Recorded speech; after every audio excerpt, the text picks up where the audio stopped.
I want a divorce." The words hit Elizabeth Collins like ice water, but her hands remained steady as she poured coffee into Robert's favorite mug. The one their twins had painted for Father's Day 3 years ago, back when he still pretended to care about handprint art and bedtime stories.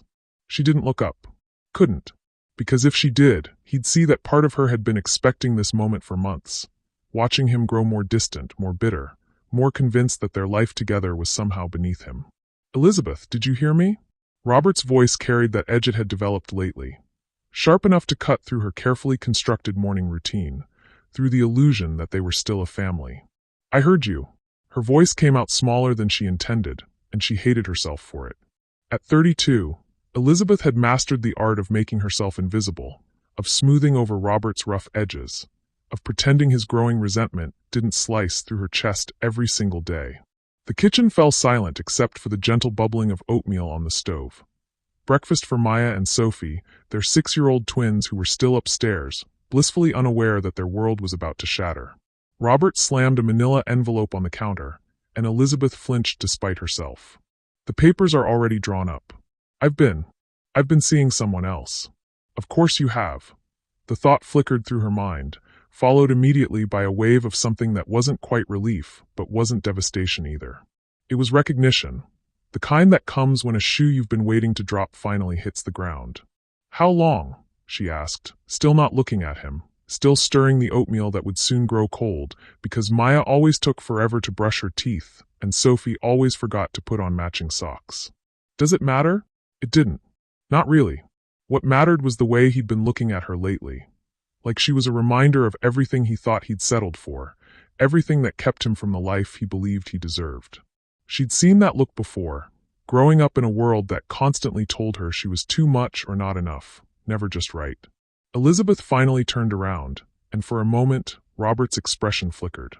Maybe he saw something in her eyes he hadn't expected. Maybe he remembered, just for a second, the woman he'd fallen in love with in college. The brilliant computer science major who'd helped him through organic chemistry, who'd believed in his dreams even when he didn't, who'd given up her own ambitions to support his. But the moment passed.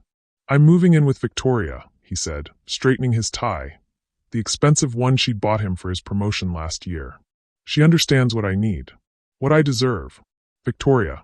Elizabeth knew the name, had heard Robert mention his colleague often enough. Beautiful, successful, blonde. Everything Robert had convinced himself he wanted in a partner.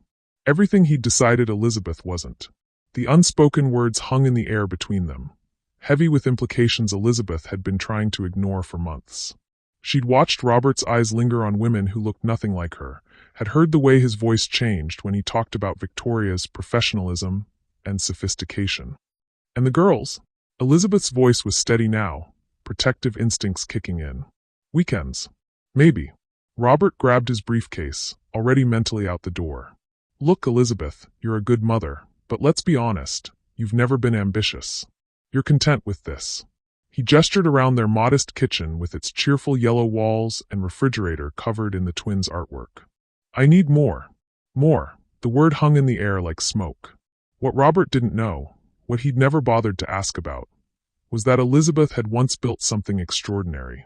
Before their marriage, before she'd become Mrs. Collins and devoted herself to making his dreams come true, she'd been Elizabeth Washington, the brilliant programmer who'd created a revolutionary data analytics platform in her tiny studio apartment. She'd sold that platform to a tech startup for what seemed like a fortune at the time. But she'd kept the intellectual property rights, had quietly continued developing the technology under her maiden name while Robert climbed the corporate ladder, believing he was the only one in their marriage with real potential. That little startup had grown, and grown, and grown. But Robert had never asked about her past, never wondered why she sometimes worked late into the night on her laptop, never questioned the modest but steady income that helped supplement his salary. He'd assumed it was freelance work, small projects for small people, nothing that mattered. He had no idea that the woman he was abandoning owned 47% of Washington Analytics, a company that had quietly become one of the most valuable data firms in the world. A company whose stock price had tripled in the last 2 years alone. A company worth $3.2 billion. "Mommy." Maya's voice drifted down from upstairs. "Is Daddy yelling again?" Elizabeth's heart clenched. The girls had been hearing the arguments, the tension that had been building for months. They'd started asking questions she didn't know how to answer, drawing pictures of families that looked nothing like theirs. "I'll be up in a minute, sweetheart," Elizabeth called back, her voice warm and steady. The voice of a mother who would protect her children from this chaos, no matter what it cost her. Robert was already at the door, car keys jingling in his hand. "I'll send someone for my things next week. The lawyer will be in touch about arrangements." He paused, hand on the doorknob, and for a moment Elizabeth thought he might say something else. An apology, maybe. An acknowledgement of what they'd once meant to each other. Instead, he said, "You'll be fine, Elizabeth. You always land on your feet. Your people are resilient." The casual racism in his dismissal hit her like a slap. Your people. As if her strength was some kind of genetic inevitability, rather than a choice she made every day. As if the grace she'd shown him throughout their marriage was just her nature, not a gift he'd never deserved. The door closed behind him with a soft click that somehow sounded louder than if he'd slammed it. Elizabeth stood alone in her kitchen, surrounded by the remnants of a life she'd built with careful hands and endless patience. The coffee was getting cold. The oatmeal was starting to stick to the bottom of the pan. Upstairs, her daughters were waiting for breakfast, for normalcy, for their mother to somehow make everything okay. She pulled out her phone and scrolled to a contact she hadn't called in months, David Park, her lawyer and the only person who knew the truth about her financial situation. "David, it's Elizabeth. I think it's time. Hey, my friend, hope you're doing well. Drop a comment and let me know how you're feeling about this story so far and where you are watching from. If you haven't already, please click that subscribe button because tomorrow I have an even more special story for you and I do not want you to miss it." As Elizabeth ended the call, she heard Sophie's footsteps on the stairs, followed by Maya's giggle. Her daughters, the two people who mattered most in this world, were about to come down for breakfast, expecting their mother to have everything under control. And for the first time in years, Elizabeth smiled. Because Robert had just made the biggest mistake of his life. He'd walked away from a woman worth billions, believing she was worth nothing. But Elizabeth Washington Collins was about to remind the world, and herself, exactly who she really was. The woman Robert had abandoned wasn't broken. She was just getting started. 3 hours after Robert walked out, Elizabeth sat across from David Park in his downtown law office, watching her oldest friend process the bombshell she'd just dropped. "He doesn't know?" David's voice carried the same disbelief it had held 15 minutes ago when she'd first explained the situation. "Elizabeth, you've been married for 8 years. How does a man not know his wife is worth over $1 billion? Elizabeth smoothed her simple cotton dress, the kind of outfit that had become her uniform over the years, designed to blend in rather than stand out. "Because I never told him. Because he never asked. Because..." She paused, searching for words that could explain 8 years of careful invisibility. "Because I wanted him to love me for who I was, not what I had." David leaned back in his leather chair, still shaking his head. "The Elizabeth Washington I knew in college would never have hidden her light under a bushel like this. The Elizabeth Washington you knew in college didn't have twin daughters to protect." Her voice carried a steel that surprised them both. "I made a choice, David. Maybe it was the wrong one, but I made it with good intentions." The irony wasn't lost on her. While Robert had spent years climbing the corporate ladder at Morrison & Associates, earning his way up to senior account manager with a salary that barely cracked 6 figures, Elizabeth had been quietly managing an empire. Every month, she'd received reports from Washington Analytics Board of Directors. Every quarter, she'd reviewed financial statements that showed exponential growth. Every year, she'd watched her net worth climb while living like a woman who clipped coupons and shopped at discount stores. But there had been other reasons for her silence, reasons that cut deeper than simple humility. Growing up as a black girl in predominantly white spaces, Elizabeth had learned early that her intelligence could be threatening. Her success could be dismissed as affirmative action. Her achievements could be minimized as luck rather than skill. When she'd met Robert in college, his easy acceptance of her brilliance had felt like a gift. He'd never questioned whether she belonged in their advanced computer science classes, never suggested her scholarships were anything but earned. She'd fallen in love with a man who saw her as an equal, who celebrated her mind without feeling diminished by it. But somewhere along the way, that had changed. Robert's insecurities had grown, and Elizabeth had found herself making herself smaller to accommodate them. "Tell me about Victoria," David said, pulling out a legal pad. The woman he's leaving you for. Elizabeth's jaw tightened. Victoria Ashford. She works at Morrison and Associates too. Senior Vice President of Client Relations. Drives a BMW, lives in that new high-rise downtown, wears designer everything. She paused. Everything I chose not to be. Everything you chose not to appear to be, David corrected gently. There's a difference. But Elizabeth wasn't sure there was any more. Somewhere along the way, the mask she'd worn had become her face. The quiet, accommodating wife she'd pretended to be had slowly consumed the confident, ambitious woman she'd once been. Robert thinks Victoria represents success, Elizabeth continued. She's everything he believes he deserves, polished, ambitious, the kind of woman who looks good at company parties and understands his world. What Robert didn't understand was that Victoria's world was built on credit cards and carefully managed debt. Elizabeth had done her research, a habit left over from her business days. Victoria Ashford earned $180,000 a year and spent $220,000. Her BMW was leased, her condo was mortgaged to the hilt, and her designer wardrobe came courtesy of payment plans and store credit. She was everything Robert thought he wanted: beautiful, successful, and completely unsustainable. There's something else, Elizabeth said quietly. Something Robert said when he left. He said, your people are resilient. Like my ability to handle his abandonment was just genetic programming. David's expression darkened. Elizabeth, I know what it was. I've heard it my whole life. The assumption that black women are just naturally strong, that we don't need the same care and consideration as other women, that we can handle anything because we're built for suffering. Her voice was steady, but her hands trembled slightly. I think Robert convinced himself that leaving me wasn't cruel because I'm supposedly equipped to handle it. The realization cut deeper than the divorce papers. Robert hadn't just fallen out of love with her. He'd convinced himself that she didn't deserve the same gentleness he'd show a white woman in her position. He's going to be in for a shock, David observed, reading between the lines. That's not why I'm here. Elizabeth's voice was firm. I'm not interested in revenge, David. I'm interested in protection. My daughters deserve better than this chaos, and I need to make sure they're taken care of. David nodded, making notes. Custody shouldn't be an issue, given his abandonment. And financially, I want to be fair. More than fair. Elizabeth pulled out a folder she'd prepared that morning while the twins ate breakfast and asked innocent questions about why Daddy had left so early. I've outlined a settlement proposal. The house, his car, a generous monthly support payment, college funds for the girls, health insurance. Everything he'd need to maintain his current lifestyle. David scanned the documents, his eyebrows rising. Elizabeth, this is incredibly generous. You're essentially giving him everything he thinks he wants, plus financial security he's never had. I know.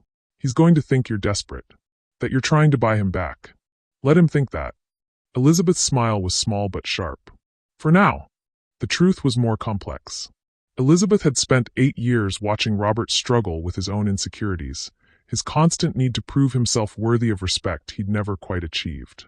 His father had been a factory worker who died young, leaving Robert with a chip on his shoulder about class and success that had only grown heavier over the years.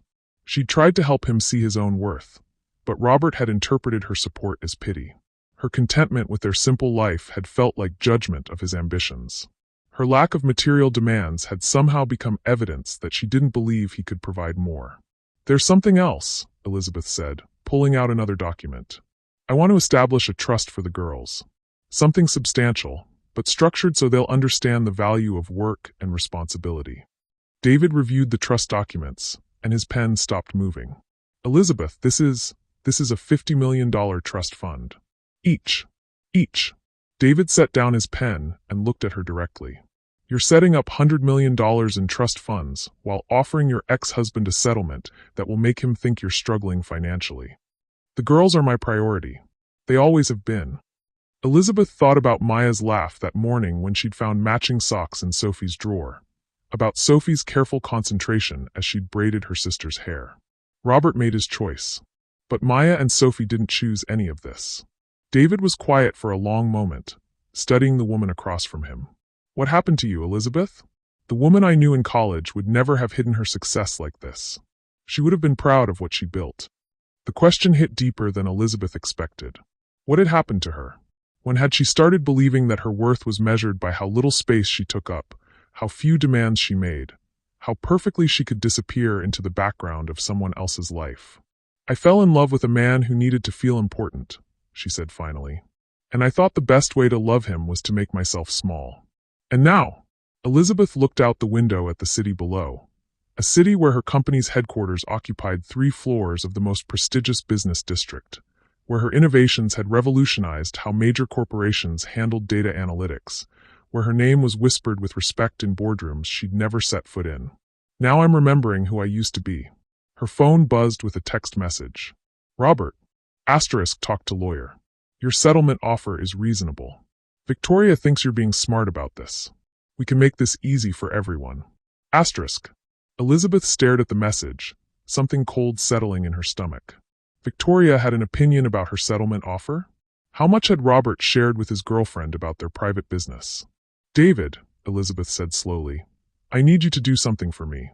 I need you to find out everything you can about Victoria Ashford's work at Morrison and Associates. Specifically, any involvement she might have had with pursuing Washington Analytics as a client. David's expression sharpened. You think this isn't coincidental? I think Robert has been talking about his wife's freelance work to his girlfriend. I think Victoria might be smarter than either of us gave her credit for. And I think, Elizabeth paused, the implications settling over her like cold water. I think I may have been played. The betrayal cut deeper than Robert's abandonment. If Victoria had figured out Elizabeth's true identity, if she'd manipulated Robert into leaving his wife to get closer to Washington Analytics. Elizabeth. David's voice was gentle but urgent. If you're right about this, then Robert isn't just leaving you for another woman. He's leaving you for a woman who may be using him. Elizabeth stared at her phone, at Robert's message about Victoria's approval of the settlement. The woman who thought Elizabeth was being smart about giving away everything she thought she had. For 8 years, Elizabeth had made herself invisible to protect her marriage. Now she was beginning to understand that her marriage might have been destroyed by her very invisibility. The woman Robert had abandoned wasn't just a billionaire. She was a billionaire who'd been underestimated by everyone around her. And Elizabeth Washington Collins was done being small. A call came at 2:47 a.m., 3 days after Robert had moved out. Elizabeth jolted awake, her phone buzzing insistently on the nightstand. Maya stirred beside her. The twins had been sleeping in her bed since their father left, seeking comfort in her presence. Mrs. Collins? The voice was unfamiliar, professional. This is Detective Martinez with the city police. Your husband has been arrested. Elizabeth sat up carefully, trying not to wake the girls. Arrested? For what? DUI. He crashed his vehicle into a storefront downtown. No one was seriously injured, but there's significant property damage. He's asking for you to post bail. Elizabeth closed her eyes. Of course he was. 3 days of freedom and Robert had already managed to destroy something. Ma'am? Are you there? I'm here. What's the bail amount? $50,000. Elizabeth almost laughed. $50,000, pocket change to her, but more money than Robert had ever seen at once. Money he assumed she didn't have. I'll be there in an hour. She hung up and stared at the ceiling, listening to her daughter's peaceful breathing. Robert had spent their entire marriage making her feel small, inadequate, like she was holding him back from his true potential. Now, 3 days into his new life with Victoria, he was calling her to clean up his mess. The irony was suffocating. Elizabeth slipped out of bed and called her neighbor, Mrs. Chun, who'd been helping with the girls since Robert left. Within 30 minutes, she was driving downtown, her mind racing with possibilities she didn't want to consider. The police station smelled like disinfectant and desperation.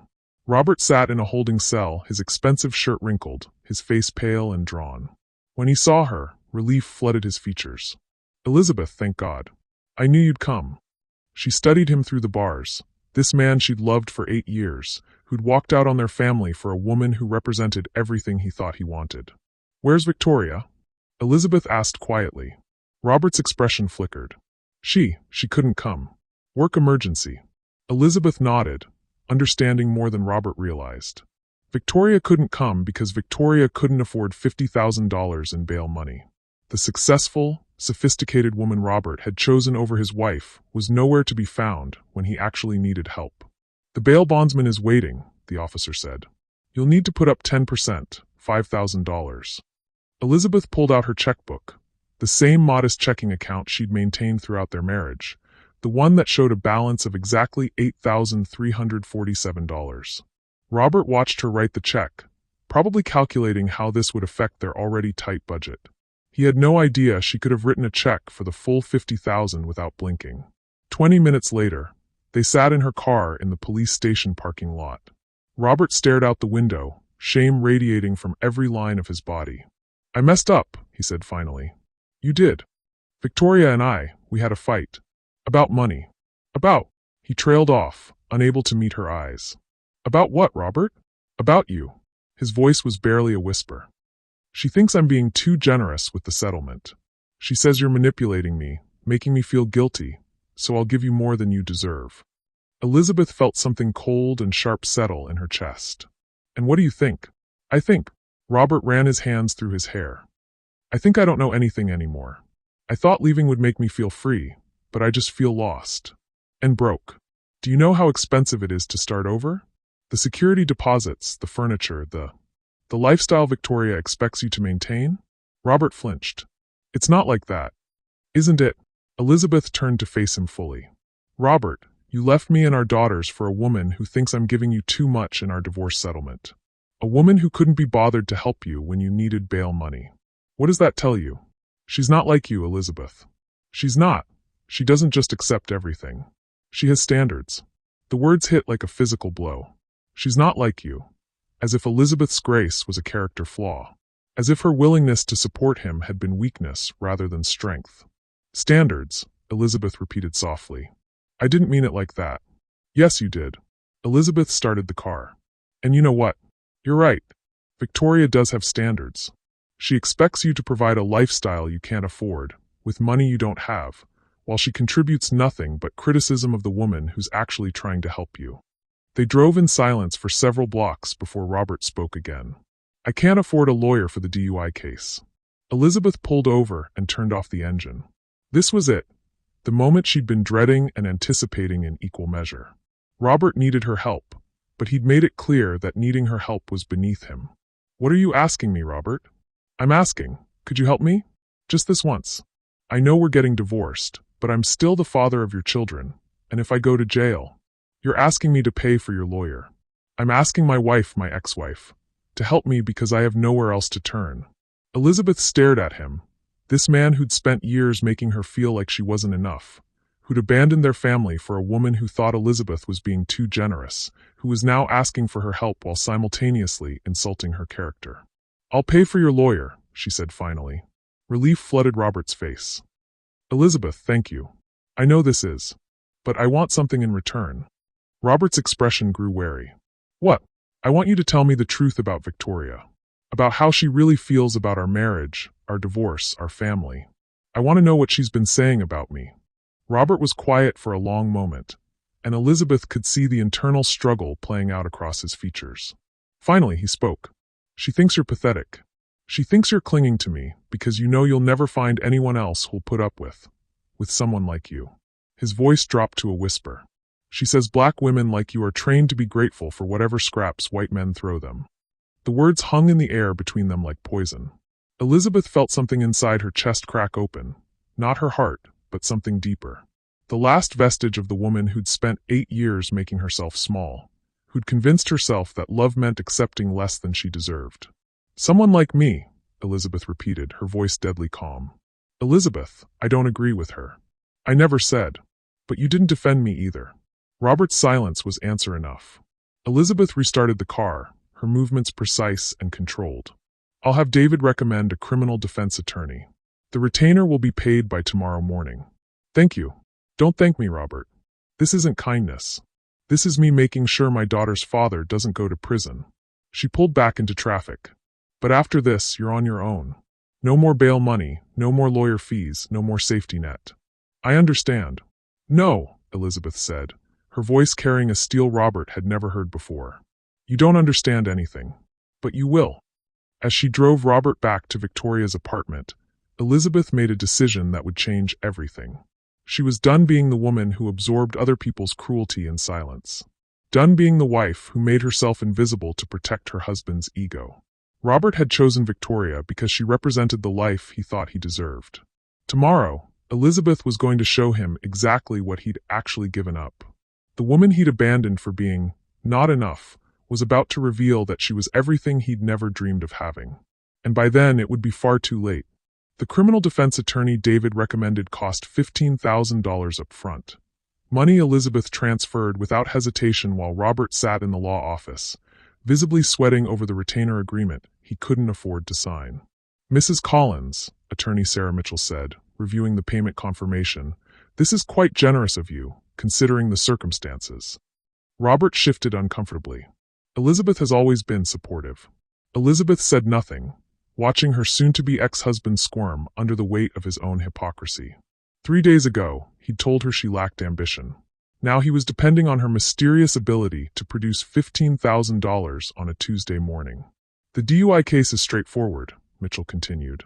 "First offense, no injuries, property damage covered by insurance. We're looking at license suspension, community service, maybe probation. The bigger issue is the civil lawsuit from the store owner." "Civil lawsuit?" Robert's voice cracked. $50,000 in damages, plus lost revenue. They're claiming your accident cost them a week of business during their peak season. Elizabeth watched the color drain from Robert's face. $50,000. More money than he'd ever had in savings, more than Victoria could help with, more than his new life could sustain. "I can't." Robert started, then stopped, looking helplessly at Elizabeth. "Can't what?" Elizabeth asked, her voice neutral. "I can't afford this. Any of this. The lawyer, the lawsuit, He gestured vaguely, encompassing his entire crumbling world. Elizabeth stood up. "That sounds like a problem for you and Victoria to solve together." "Elizabeth, please. You know I don't have this kind of money." "Then maybe you should have thought about that before you decided our life together wasn't good enough for you." She left him sitting in the lawyer's office, probably calculating how many years it would take him to pay off debts he'd never be able to manage. Elizabeth had paid for his legal representation. She'd keep her word about that. But everything else was his responsibility now. Her phone rang as she reached her car. "Victoria." "Elizabeth?" "This is Victoria Ashford. I think we should talk." Elizabeth almost smiled. "About what?" "About Robert. About this situation he's gotten himself into. I think there might be a way we can help each other." "I'm listening. Can we meet? Somewhere private? I have a proposition that might benefit both of us." Elizabeth agreed to meet at a coffee shop downtown, curiosity overriding her better judgment. Victoria wanted something. The question was what, and how much she was willing to reveal to get it.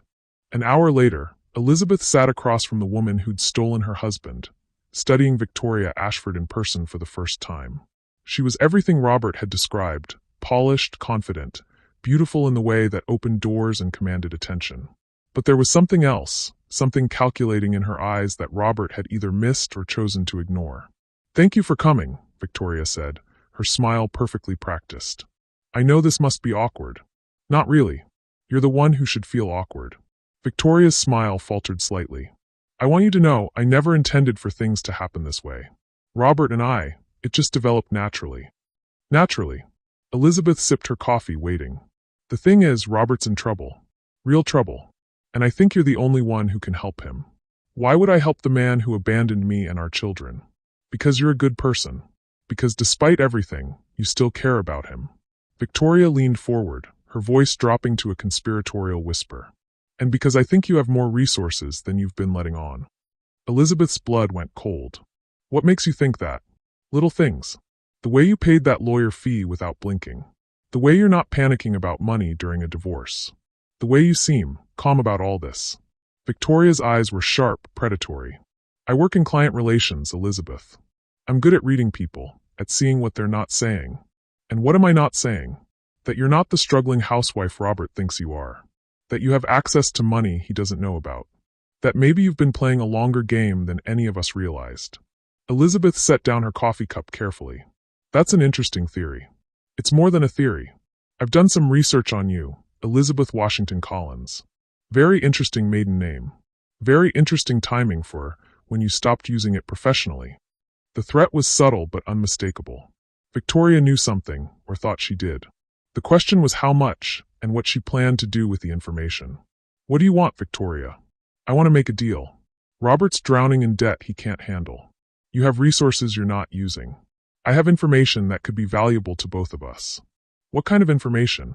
Victoria pulled out her phone and showed Elizabeth a series of text messages. Robert's been talking about you.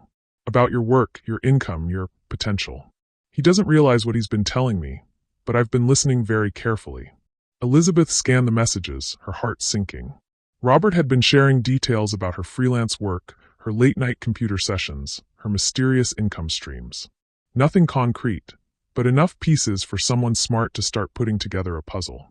Here's what I'm thinking, Victoria continued. You help Robert with his legal troubles. Really help him, not just the bare minimum. In exchange, I make sure certain information stays private. And maybe we all find a way to benefit from your hidden talents. You're blackmailing me. I'm proposing a partnership. You clearly have skills Robert never appreciated. I have connections he could never access. Together, we could all come out ahead. Elizabeth stared at this woman who destroyed her marriage and was now trying to extort her. Victoria had figured out that Elizabeth was hiding something valuable, but she didn't know what or how much. She was fishing, hoping Elizabeth would reveal more in her desperation to protect her secret. I need time to think about this, Elizabeth said finally. Of course, but don't take too long. Robert's court date is next week, and that civil lawsuit won't wait forever. Victoria stood up, smoothing her designer skirt. Oh, and Elizabeth? I really do think we could be good partners. You have something I need, and I have something you need. What could you possibly have that I need? Victoria's smile was sharp as glass. Protection. From what happens when Robert finds out who you really are. After Victoria left, Elizabeth sat alone in the coffee shop, her mind racing. Victoria suspected the truth, but didn't have proof. She was gambling that Elizabeth would pay to keep her secret safe, not realizing that Elizabeth's secret was bigger than anything she could imagine. But Victoria had made one crucial mistake. She'd assumed Elizabeth was afraid of Robert discovering her wealth. The truth was, Elizabeth was tired of hiding. Victoria thought she was blackmailing a desperate housewife. She had no idea she was threatening a billionaire who was finally ready to stop playing small. Elizabeth pulled out her phone and called David. David, it's time to accelerate our timeline. I want the divorce finalized this week, and I want to schedule a board meeting with Washington Analytics. It's time for Elizabeth Washington to come out of retirement. Are you sure about this? Elizabeth watched through the coffee shop window as Victoria climbed into her leased BMW, probably already planning how to spend money she thought she could extort. I'm sure. Robert wanted more than I could give him. Victoria thinks she can manipulate me into giving her what she wants. They both made the same mistake. Which is, they underestimated me. And I'm done letting people do that. The woman Robert had abandoned was about to become the woman Victoria wished she'd never threatened. And neither of them had any idea what was coming. The Washington Analytics board meeting was scheduled for Thursday morning at 9 a.m. Elizabeth hadn't set foot in the company's headquarters in 3 years. But as she stood before the gleaming 40-story building that housed her empire, muscle memory kicked in. She'd built this. Every algorithm, every innovation, every breakthrough that had made Washington Analytics the most sought-after data firm in the world, it had all started in her mind. Ms. Washington. The receptionist's face lit up with genuine warmth. It's so wonderful to see you again. The board is waiting in the executive conference room. Elizabeth nodded, straightening the tailored black suit she'd retrieved from the back of her closet, armor she hadn't worn in years. Today, she wasn't Elizabeth Collins, the abandoned housewife. She was Elizabeth Washington, founder and majority shareholder of a $3 billion company. The elevator ride to the 40th floor felt like ascending to a different life. Elizabeth, Marcus Chun, her former CTO and current CEO, embraced her warmly. You look incredible. Ready to come back to us. Around the conference table sat the 8 other board members, brilliant minds she'd handpicked years ago, people who'd helped transform her vision into reality. They stood as she entered, respect evident in every gesture. Thank you all for accommodating this emergency meeting, Elizabeth said, taking her seat at the head of the table. I have some announcements that will affect the company's direction. She opened her laptop and connected to the presentation system. First, effective immediately, I'm resuming active leadership of Washington Analytics. Marcus, you've done extraordinary work as CEO, but I'm ready to take back the reins. Marcus smiled. I've been hoping you'd say that for 3 years. Second, we're going to make some strategic moves that will significantly increase our market position. I want to acquire 3 specific companies. Elizabeth clicked to the next slide. Morrison & Associates, Ashford Consulting, and Pinnacle Data Solutions. The room fell silent. These weren't random acquisitions, they were surgical strikes. Morrison & Associates? Asked Sarah Kim, the CFO. That's a mid-tier marketing firm. Why would we want them? Because they've been trying to land us as a client for 2 years. Instead of giving them our business, we're going to own them. Complete acquisition, full integration of their client base into our ecosystem. Elizabeth clicked to the financial projections. Morrison & Associates is struggling. They're over-leveraged, behind on several major contracts, and their senior staff is jumping ship. We can acquire them for 30% below market value. What she didn't say was that Robert worked for Morrison & Associates. That his job, his pension, his entire professional future would soon belong to her. Ashford Consulting is even more interesting, Elizabeth continued. It's a one-person operation run by Victoria Ashford. She specializes in client relations and has been aggressively pursuing our business through unconventional channels. The board members exchanged glances. They knew Elizabeth well enough to recognize when she was playing a deeper game. I want to offer Ms. Ashford a consulting contract she can't refuse. Exclusive representation of Washington Analytics, 5-year commitment, with performance clauses that will either make her very wealthy or very unemployed. And if she refuses? Marcus asked. She won't. She needs the money more than she needs her pride. Elizabeth moved to the final slide. Pinnacle Data Solutions is our real target. They're developing AI integration tools that complement our analytics platform perfectly. This acquisition will position us to dominate the next generation of data intelligence. The numbers were staggering. A combined acquisition cost of $400 million that would increase Washington Analytics' value by over $1 billion within 2 years. Questions? Just one, said James Rodriguez, the head of legal. This is a massive expansion. Are you sure you're ready to be this visible again? You've maintained your privacy for years. Elizabeth thought about Robert's dismissive words, about Victoria's threats, about 8 years of making herself small to accommodate other people's insecurities. I'm ready. The vote was unanimous. As the meeting concluded, Elizabeth's phone buzzed with a text from Robert. Asterisk, Elizabeth, I need to talk to you. Something's happened with Victoria. Can we meet? Asterisk. She almost laughed. Something had happened with Victoria, all right. Victoria was about to discover that the woman she'd tried to blackmail owned the company she'd been desperately trying to land as a client. Elizabeth texted back. Asterisk, meet me at the house at 6 p.m. Come alone. Asterisk. That afternoon, Elizabeth made one more stop, the twins' school. She found Maya and Sophie in the after-school program, working on art projects with the focused intensity only 6-year-olds could muster. Mommy. Sophie launched herself into Elizabeth's arms. You look fancy. I had an important meeting today, baby girl. About work? Maya asked, looking up from her painting. About our future. Elizabeth knelt down to their level. Girls, I need to tell you something important. Daddy and I are getting divorced, which means we won't be married anymore.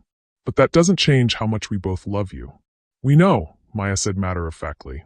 Daddy's been sad for a long time. And you've been sad too, Sophie added, reaching out to touch Elizabeth's face. But you look different today. Less sad. Elizabeth's heart clenched. Her daughters had been watching, understanding more than she'd given them credit for. I am less sad today, because I remembered something important. What? They asked in unison. I remembered that your mommy is very strong and very smart, and capable of taking care of us no matter what happens. At 6 o'clock, Robert sat in their kitchen, the same kitchen where he'd asked for a divorce just a week ago. But everything had changed. He looked haggard, defeated, like a man who discovered that his dreams were made of paper. Victoria's gone, he said without preamble. Gone where? I don't know. She packed up and left this morning. Said she got a job offer she couldn't refuse, something about an exclusive consulting contract. Robert's voice was hollow. She took everything, Elizabeth. The money I gave her for rent, the credit cards I co-signed, even the engagement ring I bought. Elizabeth poured herself a glass of wine, saying nothing. I think she was using me, Robert continued.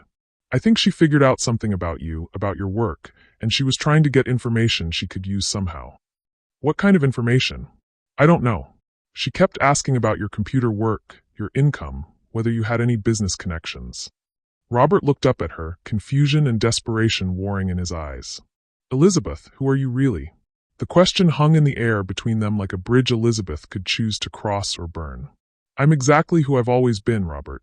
You just never bothered to ask the right questions. What does that mean?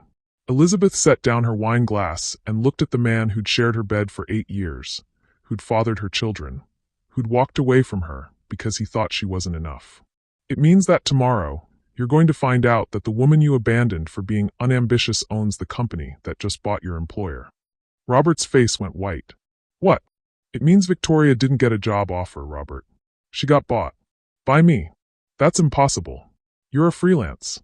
I'm Elizabeth Washington, founder and majority shareholder of Washington Analytics. The company Victoria was so desperate to land as a client? I am that client. The silence stretched between them like a chasm. You're lying. Elizabeth pulled out her phone and showed him the Washington Analytics website, clicking to the leadership page where her photo smiled back at them. Professional, confident, powerful. $3.2 billion, Robert. That's what you walked away from when you decided I wasn't ambitious enough for you. Robert stared at the screen, his world crumbling in real time. The woman he'd abandoned wasn't just successful. She was everything he'd ever dreamed of becoming. And now it was too late. Robert stared at Elizabeth's phone screen for a full minute, his face cycling through disbelief, shock, and finally, devastating comprehension. $3 billion, he whispered. You've been worth $3 billion this entire time? Elizabeth took her phone back, her expression unreadable. 3.2 billion, actually. The stock price went up this afternoon after news of our acquisitions broke. Acquisitions? Robert's voice was hollow. You bought Morrison and Associates. I bought your entire world, Robert. Your job, your future, your girlfriend's consulting business. All of it belongs to me now. Robert stood up abruptly, pacing to the window that overlooked their modest backyard. The same backyard where he'd complained about their small life, where he'd dreamed of something bigger, something more impressive. Why? His voice cracked. Why didn't you tell me? 8 years, Elizabeth. 8 years of marriage, and you let me think we were struggling. You let me feel like a failure because I couldn't provide more. Because I wanted you to love me for who I was, not what I had. That's not fair. Robert spun around, anger flashing in his eyes. You don't get to make that choice for both of us. You don't get to decide what I can handle. Elizabeth remained seated, calm in the face of his fury. Don't I? You just proved my point, Robert. The moment you found out about my money, everything changed. Look at yourself right now. You're not seeing me as your wife anymore. You're seeing me as a missed opportunity. Of course everything's changed. Do you have any idea what this means? What we could have had. We had everything that mattered. We had love, we had our daughters, we had a good life. But it wasn't enough for you then, and it wouldn't be enough for you now. Robert slumped against the wall, the fight draining out of him. Victoria knew, didn't she? That's why she left. She figured it out somehow. Victoria suspected I had money. She tried to blackmail me into helping you with your legal troubles in exchange for keeping my secret. Elizabeth's smile was sharp. She had no idea how big that secret actually was. So you destroyed her. I offered her exactly what she wanted, a lucrative consulting contract with a major corporation. The fact that she ran instead of taking it tells you everything you need to know about her character. Robert was quiet for a long moment, processing the magnitude of what he'd lost. The girls, he said suddenly. Maya and Sophie, they're going to be taken care of. Better than taken care of. They'll have every opportunity, every advantage, every door opened for them. Elizabeth's voice softened slightly. That was always going to be true, Robert. Whether you stayed or left. But I left. Yes, you did. The weight of his choice settled over Robert like a physical thing. He'd walked away from billions of dollars, from security beyond his wildest dreams, from a woman who'd loved him enough to hide her success to protect his ego. I can't go back to work, he realized aloud. How can I face everyone at Morrison and Associates knowing that my ex-wife owns the company? Knowing that I left her for a woman who was using me? That's your problem to solve. Elizabeth, please. There has to be something we can do. Some way to fix this. Elizabeth stood up, moving to the kitchen counter where the divorce papers still sat, waiting for final signatures. You want to fix this? Sign the papers. Take the settlement I offered. It's more generous than you deserve. Be a good father to our daughters. And learn to live with the consequences of your choices. The settlement. Robert's laugh was bitter. You offered me the house, the car, monthly support payments. Pocket change to you. Pocket change that will allow you to maintain the lifestyle you're accustomed to while you figure out your next move. My next move. Robert ran his hands through his hair. Elizabeth, I'm 34 years old. I just lost my job, my girlfriend, my family, and apparently my mind. What next move is there? The same next move anyone has when they've made a catastrophic mistake. You learn from it, you grow from it, and you try to become a better person. How am I supposed to do that? How am I supposed to live knowing what I gave up? Elizabeth looked at this man she'd once loved, this father of her children who'd thrown away everything that mattered for a fantasy that had evaporated the moment it was tested. The same way I lived for 8 years knowing what I was capable of while pretending to be less than I was. The same way I smiled and nodded when you told me I lacked ambition. The same way I made myself small so you could feel big. That's different. Is it? You chose to see me as limited because it made you feel better about yourself. I chose to let you see me that way because I thought it would make you happy. We were both living lies, Robert. The difference is, my lie was an act of love. Yours was an act of selfishness. Robert sank into a chair, the full scope of his situation finally hitting him. What happens now? To us, to the girls, to everything. Now you sign the divorce papers. You move out of Victoria's apartment. I assume she left you with the lease. You find a new job, probably in a different city since everyone at Morrison & Associates will know the story by Monday. You rebuild your life from scratch. And you? Elizabeth looked around the kitchen that had been the center of their family life, where she'd made countless meals and helped with homework and pretended that being a wife and mother was enough to fulfill her. I go back to being who I really am. I run my company. I raise our daughters. I stop apologizing for taking up space in the world. Elizabeth. Robert's voice was barely a whisper. I'm sorry. I'm so sorry for all of it. For leaving, for the things I said, for not seeing who you really were. I know you are. But sorry doesn't change anything. Sorry doesn't give us back 8 years of honesty. Sorry doesn't make you the kind of man who could have handled being married to a billionaire. You don't know that. You never gave me the chance. Didn't I? Elizabeth pulled out her phone again, scrolling to a text message. This is what you sent me 2 months ago when I suggested we take the girls to Europe for vacation. Elizabeth, we can't afford trips like that. Stop dreaming about things that are out of our reach. She scrolled to another message. This is from last Christmas when I wanted to donate more to the girls' school fundraiser. $500 is too much. We need to be realistic about our situation. Message after message, Robert's own words condemning him. Every time Elizabeth had tried to be generous, to dream bigger, to suggest they could afford more, Robert had shut her down, convinced they were living paycheck to paycheck. You trained me to hide my success, Robert. Every time I showed any sign of financial confidence, you reminded me that we were struggling. You created the very situation you're now angry about. Robert stared at the messages, seeing his own insecurities reflected back at him. I thought I was being responsible. You thought you were protecting your ego. And now you have to live with the result. Elizabeth walked to the front door, holding it open. The divorce papers will be ready for signing tomorrow. David will contact you with the details. Elizabeth, wait. The girls, when do I see them? Weekends, like you originally suggested. They'll need time to adjust to all this. Robert paused at the threshold, looking back at the woman he'd married, the woman he'd underestimated, the woman he'd lost. For what it's worth, I did love you. I do love you. Elizabeth's smile was sad but final. I know, but love without respect isn't enough. And you never respected me enough to believe I could be more than what you saw. As Robert walked away, Elizabeth closed the door and leaned against it, finally allowing herself to feel the full weight of what had just happened. She'd revealed her truth, claimed her power, and lost her marriage in the process. But for the first time in 8 years, she felt like herself again.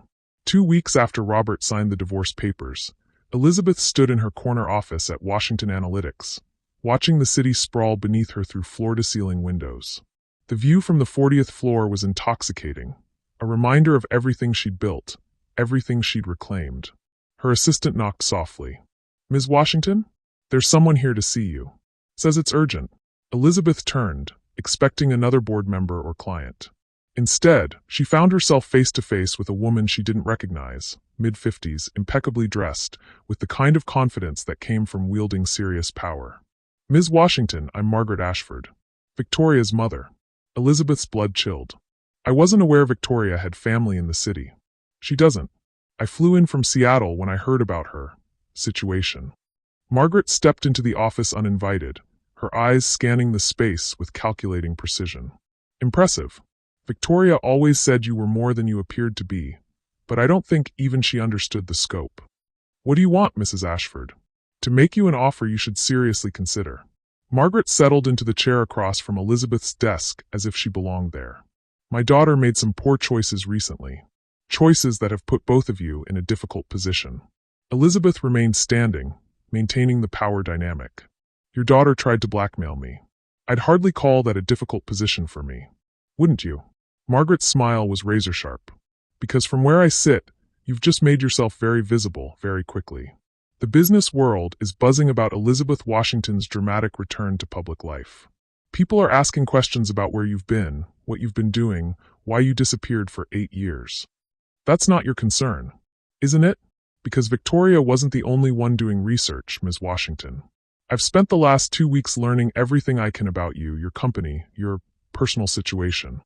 Margaret pulled out a tablet, swiping through documents. Elizabeth Washington, brilliant programmer, founded Washington Analytics at 24. Sold initial platform for $12 million, retained IP rights, company grew exponentially. Then, mysteriously, Elizabeth Washington disappeared from public view 8 years ago, right around the time Elizabeth Collins got married. Elizabeth's jaw tightened. Your point? My point is that you've been living a double life for nearly a decade. Hiding billions of dollars from your husband, your children, the IRS. I haven't hidden anything from the IRS. No, but you've structured your finances in very creative ways. Offshore accounts, shell companies, trust funds that don't list you as the beneficiary. All perfectly legal, but it raises questions about what else you might be hiding. Elizabeth felt the walls closing in. Margaret Ashford wasn't just Victoria's mother. She was a predator who'd raised a predator, and she'd done her homework. What do you want? I want you to hire my daughter back. Full reinstatement of her consulting contract, plus a substantial signing bonus for the inconvenience you've caused her. Absolutely not. Then I'll be forced to share my research with some very interested parties. The financial press, for instance, would love to know about the billionaire who's been hiding in plain sight. Your ex-husband's lawyer might find it interesting that you concealed assets during divorce proceedings. And the SEC, well, they're always curious about unusual financial structures. Elizabeth stared at this woman who'd raised Victoria to be a manipulator and was now trying to manipulate her directly. You're threatening me. I'm offering you a choice. Hire Victoria back, pay her what she's worth, and this all goes away quietly.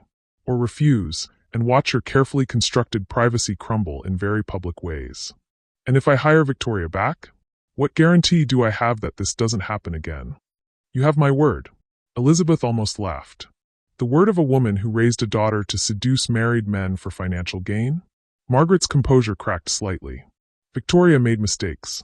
She's young, ambitious, perhaps too eager to succeed. But she's brilliant at what she does, and you know it. Otherwise, you wouldn't have offered her the contract in the first place. I offered her the contract to control her. To keep her close enough to monitor what she knew about me. And now you can do the same thing, but with my full cooperation. Victoria will work for you, report to you, and cause you no further trouble. In exchange, your secrets stay secret. Elizabeth walked to her window, looking down at the city where she'd built her empire in shadows and was now being forced to defend it in daylight. Margaret Ashford had found her pressure point, not her money, but her privacy. The carefully constructed life she'd built for her daughters, the normal childhood she'd tried to give them despite their extraordinary circumstances. How much? Elizabeth asked finally. $2 million signing bonus, $500,000 annual salary, plus performance incentives. That's more than my CEO makes. Your CEO didn't sleep with your ex-husband and discover your billion-dollar secret. The words hung in the air like poison. Elizabeth turned back to Margaret, seeing Victoria's calculating nature reflected in her mother's eyes. I need time to consider this. You have until tomorrow morning. After that, I start making phone calls. After Margaret left, Elizabeth sat alone in her office, staring at the contract she'd worked so hard to escape. She'd thought revealing her identity would free her from manipulation and control. Instead, it had made her a bigger target. Her phone buzzed. A text from Maya's teacher. Maya had a difficult day today. She's been asking a lot of questions about why some kids at school are talking about her mommy being rich. Could we schedule a meeting? Elizabeth's heart sank.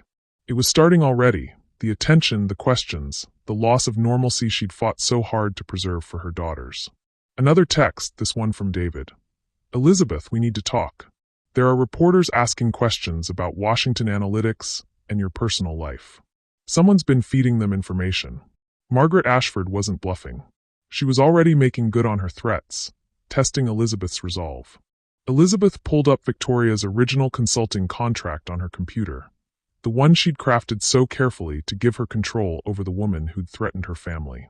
Now she was being forced to rewrite it, to give Victoria everything she'd originally wanted and more. But as she stared at the terms Margaret had demanded, Elizabeth realized something crucial.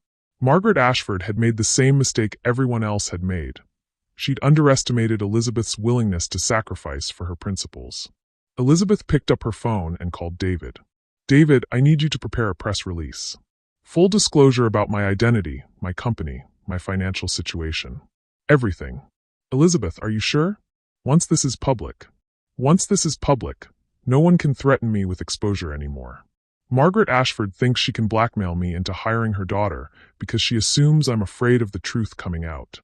Aren't you? Elizabeth looked at the photo on her desk, Maya and Sophie laughing in their backyard, unaware that their mother was one of the most powerful women in the country.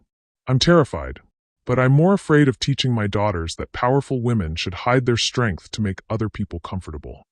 What about the girls? The attention this will bring. We'll handle it. Together. As a family. Elizabeth's voice grew stronger with each word. I've spent 8 years protecting them from my success. Maybe it's time I started teaching them to be proud of it instead. And Victoria? Elizabeth smiled, feeling the weight of fear lift from her shoulders. Victoria can read about my decision in tomorrow's newspaper, along with everyone else. The impossible choice wasn't between her privacy and her principles. It was between hiding her light to protect others' comfort, or shining it to show her daughters what was possible. Elizabeth Washington had spent 8 years choosing darkness. Tomorrow she would choose the sun. The press conference was scheduled for 10 a.m. on a Tuesday morning. Elizabeth stood in the Washington Analytics boardroom, looking out at the assembled reporters, cameras, and flashing lights that would broadcast her truth to the world. David squeezed her shoulder. You don't have to do this. We could still negotiate with Margaret Ashford, find another way. No.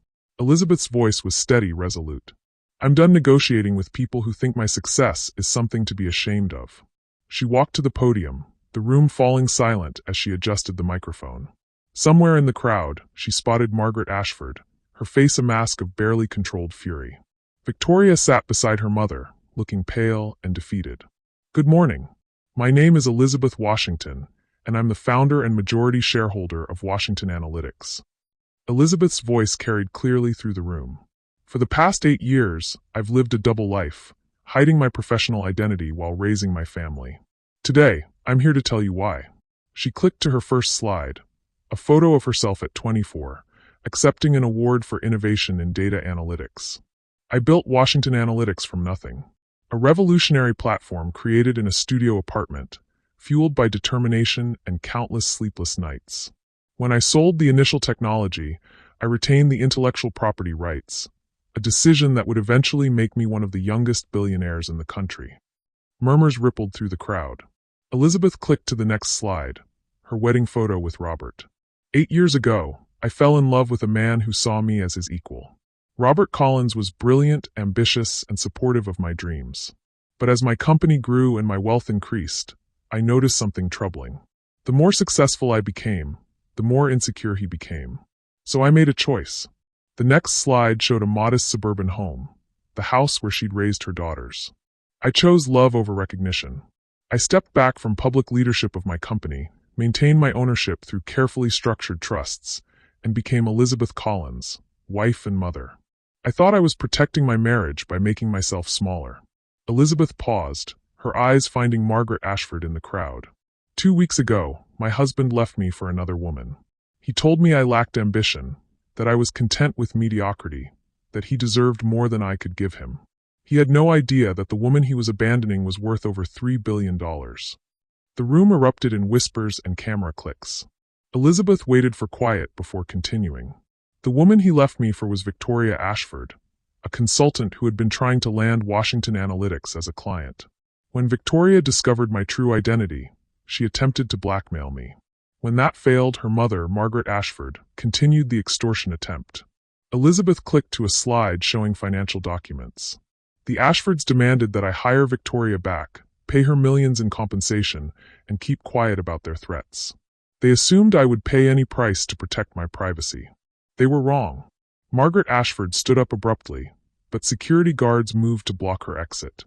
I'm here today because I refuse to be blackmailed by people who see my success as something shameful. I refuse to teach my daughters that powerful women should hide their achievements to make others comfortable. And I refuse to let anyone profit from threatening my family. Elizabeth clicked to her final slide, a photo of Maya and Sophie, their faces bright with laughter. My daughters are 6 years old. They're going to grow up knowing that their mother built something extraordinary, not despite being a black woman, but because she refused to let anyone convince her she was less than she was. They're going to learn that success isn't something to apologize for. It's something to be proud of. A reporter raised her hand. Ms. Washington, what about the allegations that you hid assets during your divorce proceedings? Every asset was properly disclosed to my attorney and will be included in the final settlement. My ex-husband will receive exactly what we agreed upon, a generous package that will allow him to maintain his lifestyle while he rebuilds his career. What about Victoria Ashford's claims that you destroyed her business? Elizabeth's smile was sharp. I offered Ms. Ashford a legitimate consulting contract worth millions of dollars. She chose to flee rather than accept it, presumably because she preferred extortion to honest work. That was her choice, not mine. Another reporter stood. How do you respond to critics who say you've been deceptive about your wealth? I respond by asking why a woman's decision to prioritize her family over public recognition is considered deceptive, while men routinely maintain private lives separate from their business personas without question. Elizabeth's voice carried steel. I chose to live quietly. That's not deception, that's personal choice. What's next for Washington Analytics? We're expanding. Aggressively. We've acquired 3 companies in the past month, including Morrison & Associates, where my ex-husband worked. We're developing new AI integration tools that will revolutionize data analytics. And we're establishing a foundation to support young women in STEM fields, particularly women of color who face the same barriers I once did. Margaret Ashford finally managed to push past security, storming toward the exit. This isn't over, she shouted. Elizabeth looked directly at her. Yes, Mrs. Ashford, it is.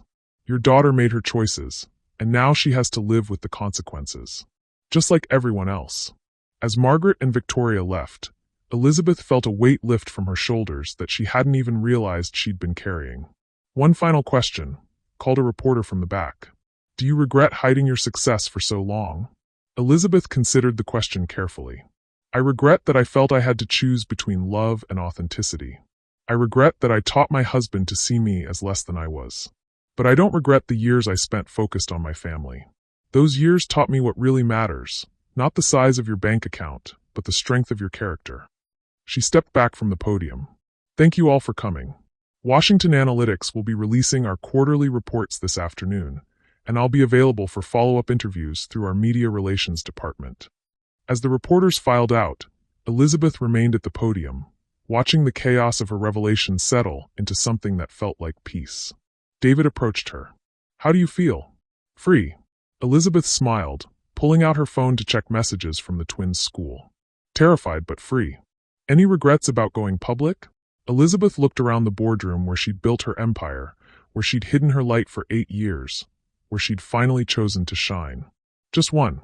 I regret that it took me so long to remember that the world needs more women who refuse to make themselves small. Her phone buzzed with a text from Maya. Mommy, kids at school say you're famous now. Are you still going to make us pancakes on Saturday? Elizabeth laughed, typing back. Always, baby girl. Being successful doesn't change what matters most. The woman who'd hidden her billions to protect her marriage had finally learned the most important lesson of all. You can't love someone into respecting you, but you can teach your daughters to demand that respect from the very beginning. Act 9. Satisfying Resolution and Future Hook. 6 months after the press conference that changed everything, Elizabeth stood in the kitchen of her new home. A sprawling estate with enough space for Maya and Sophie to run free, but warm enough to still feel like home. The morning sun streamed through windows that overlooked gardens the twins had helped design, complete with a treehouse that had become their favorite refuge. "Mommy, the pancakes are burning," Sophie announced from her perch at the kitchen island, where she was carefully arranging fresh strawberries in patterns only she understood. "No, they're not, silly," Maya corrected, peering over Elizabeth's shoulder at the perfectly golden pancakes. "Mommy never burns pancakes." Elizabeth smiled, flipping the last pancake with practiced ease. "Some things never changed, no matter how much your life transformed." Saturday morning pancakes remained sacred, a tradition that had survived divorce, public revelation, and the whirlwind of becoming one of the most recognizable businesswomen in the country. "How was your sleepover at Daddy's?" Elizabeth asked, keeping her voice carefully neutral. "Good," Maya said, though her tone suggested otherwise. "He has a new apartment. It's smaller than our old house. But he seems happier," Sophie added with the brutal honesty of a 6-year-old. "He doesn't yell anymore." Elizabeth nodded, understanding more than her daughters realized. Robert had moved to Portland 3 months ago, taking a position with a mid-sized marketing firm that had no connection to Washington Analytics. The distance was good for all of them, close enough for regular visits, far enough to start fresh. Their last conversation had been surprisingly civil. Robert had called to thank her for the settlement, which had been even more generous than originally promised. Enough to buy his new apartment outright, start a small investment portfolio, and ensure he'd never have to worry about money again. "I know I don't deserve it," he'd said quietly. "But thank you. For everything. For being better than I was." Elizabeth had forgiven him, not because he'd earned it, but because carrying anger was exhausting, and she had better things to do with her energy. Her phone buzzed with a text from David. "Board meeting moved to 2 p.m. Also, there's someone here who wants to see you. Says it's personal." Elizabeth frowned. Saturday visits to the office were rare, and personal visits were even rarer. "Girls, Mrs. Chun is coming over to watch you while I run to the office for a quick meeting. When I get back, we'll work on your science project." "The volcano?" Maya's eyes lit up. "The volcano," Elizabeth confirmed, already looking forward to the controlled chaos of baking soda and vinegar explosions. An hour later, Elizabeth walked into her office to find a familiar figure waiting by the windows. Victoria Ashford, looking nothing like the polished woman who'd tried to blackmail her 6 months ago. Her designer clothes had been replaced by simple jeans and a sweater, her perfectly styled hair pulled back in a practical ponytail. "Hello, Elizabeth." "Victoria." Elizabeth remained by the door, not inviting her to sit. "I'm surprised to see you." "I'm surprised to be here." Victoria turned from the window, her expression vulnerable in a way Elizabeth had never seen. "I came to apologize." "For which part? Sleeping with my husband, trying to blackmail me, or having your mother threaten my family?" Victoria flinched. "All of it, but mostly for not understanding what I was destroying." Elizabeth studied the woman who'd been the catalyst for so much change in her life. "What do you want, Victoria?" "Nothing. That's the point." Victoria sat down uninvited, her composure cracking. "I lost everything, Elizabeth. My business, my reputation, my relationship with my mother. I've spent the last 6 months working as a waitress in Denver, trying to figure out how I became someone I don't recognize." "And what did you figure out?" "That I was so focused on what I thought I deserved that I never stopped to consider what I'd actually earned." Victoria's voice was quiet, ashamed. "Robert told me you were just a housewife with no ambition. I saw an opportunity to use that, to get closer to Washington Analytics through him. I never imagined that the housewife was the CEO, that the housewife was a better person than I could ever hope to be." Victoria looked up, tears in her eyes. "You could have destroyed me completely.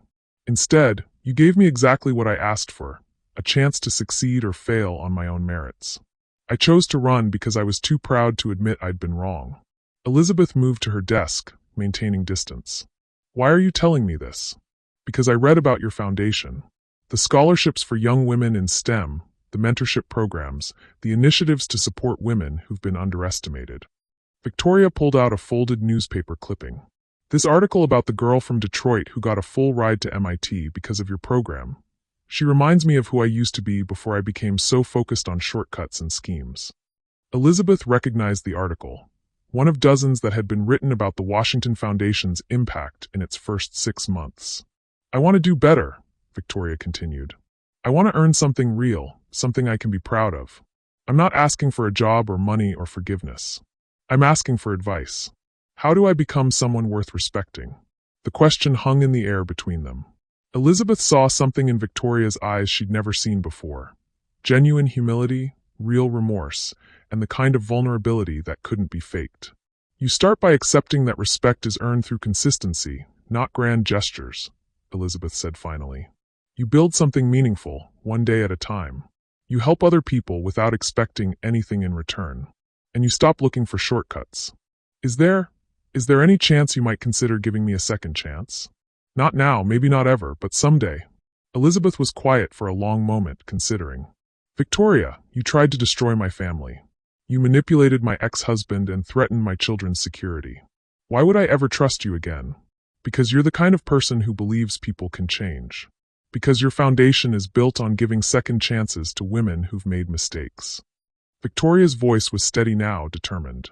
And because I'm going to spend however long it takes proving that I can be better than I was. Elizabeth walked to her window, looking out at the city where she'd built her empire, lost her marriage, and found herself again. There's a nonprofit in Denver that helps women transition out of poverty through job training and education. They could use someone with your skills in client relations. You're not offering me a job.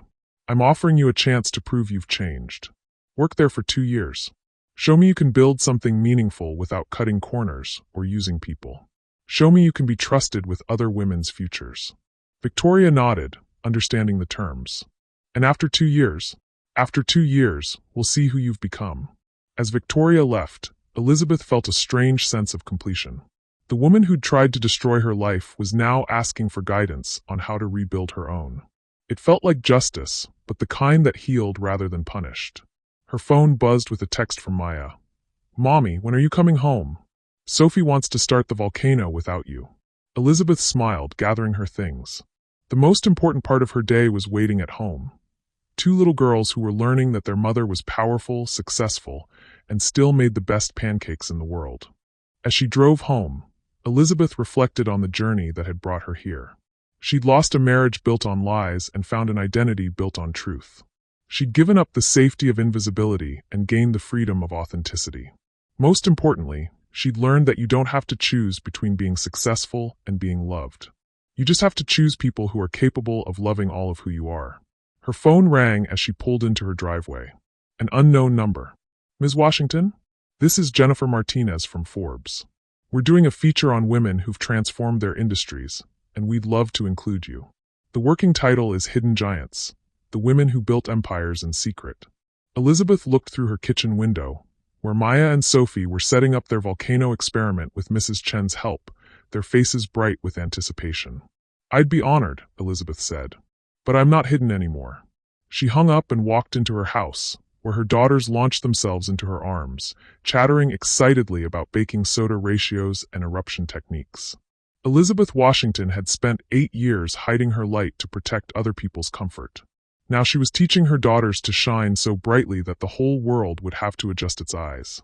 And that, she thought as Maya and Sophie dragged her toward their science experiment, was the most important legacy she could leave. The woman who'd been abandoned for not being enough had finally learned the truth. She had always been more than enough. She'd just been with people who were too small to see it. What would you have done in Elizabeth's position? Revealed your success from the beginning, or protected your family's privacy like she did? Drop your thoughts in the comments and subscribe for more stories that will change how you see the world.